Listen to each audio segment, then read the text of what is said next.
Roku streaming boxes have gotten smaller and smaller over the years, and now they've finally whittled it down all the way to the Roku streaming stick. This is actually the second streaming stick that Roku's made, but the new model is a huge leap forward, now that it works with any TV that has an HDMI port, and it's half the price at just $50. Hey, I'm Matthew Moscoviak for CNET, and if you've been waiting for Roku's answer to Google's $35 Chromecast, this is it. It has the same compact form factor with essentially all the hardware of a full-size Roku box packed into a device that's not much bigger than a USB flash drive. The plastic casing sports Roku's signature purple color, which won't be on display since it's designed to live behind your TV in a spare HDMI port. The back of the TV placement would leave the stick almost entirely concealed, except it needs power, which it can get from a USB port on your TV or by connecting the included power adapter. There's not much else to the device, save for a micro USB port, a tiny indicator light, and a small button that you can use to reset the stick if it freezes up. In terms of internal hardware, it has dual-band Wi-Fi support as well as full 1080p output.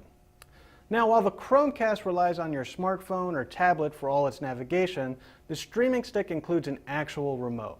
It's essentially the same remote you'd get with Roku's other budget streaming boxes, although it works via Wi-Fi direct, so it can communicate with the stick when it's hidden behind your TV. Roku also lets you control the stick using its mobile app, and the streaming stick supports some casting functionality similar to the Chromecast for Netflix and YouTube. So with the streaming stick, you get to choose which kind of control scheme you prefer. The streaming stick is also packed with apps. There are over 1,200 apps on Roku's platform, and while many of those are filler, there's a lot of great content, including Netflix, Amazon Instant, HBO Go, Hulu Plus, Pandora, MLB.tv, Amazon Cloud Player, Vudu, and Showtime Anytime. Even better, the streaming stick has cross-platform search.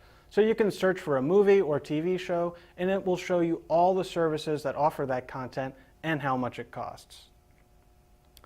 Now, everything sounds pretty great about the streaming stick so far, but it does have a bit of an Achilles heel, and that's speed.